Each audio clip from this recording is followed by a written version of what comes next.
হ্যাঁ ভিউয়ার্স, এবার আহাজকে দেখতে আসা নিয়েই আর এক রকম যেন ঝামেলা জড়াচ্ছে। বিস্তারিত জানতে হলে পুরো ভিডিও স্কিপ না করে আমাদের সঙ্গে থাকুন। আপু আয়েশের জন্য কি নিয়ে আসছে? আমি আয়েশের জন্য কারো কাছেই কোনো কিছু চাই না, ঠিক আছে?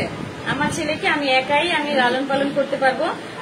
ছেলের বাবা যদি ছেলেকে সবসময় দেখে তাতে আমার কোনো ধরনের কোনো সমস্যা নেই। যখন ইচ্ছে তখন এসে দেখে যাবে, যখন ইচ্ছে ফোন করে দেখে যাবে, কিন্তু কোনো থার্ড পার্সন যেন আমার ছেলেকে দেখতে না আসে, সেটা আমি বলে দিলাম। কারণ আমার ছেলের জন্য আমি কোনো ভরণ পোষণের কোনো টাকা নেই না। কারণ ৩,০০০ টাকা দিয়ে আমার ছেলেকে আমি কখনোই মানে সারা মাসে পালতে পারবো না, এটা কখনো পসিবলও না। একটা বাচ্চাকে ৩,০০০ টাকা দিয়ে পালা খুবই সো টাফ। যার জন্য আমাকে জব করতেই হবে, এটা আমাকে বাধ্যতামূলক।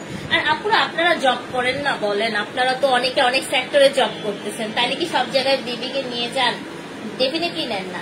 এখন অনেকেই বলবে আবার যে ৩,০০০ টাকা নিলে হয়, ৩,০০০ টাকা নিয়ে আমার তো সারা বছর ঘোটার তলে থেকে তো লাভ নাই। যে এরকম আমার ছেলেকে যদি সম্পূর্ণ ভরণ পোষণ দেয় তাহলেও একটা কথা।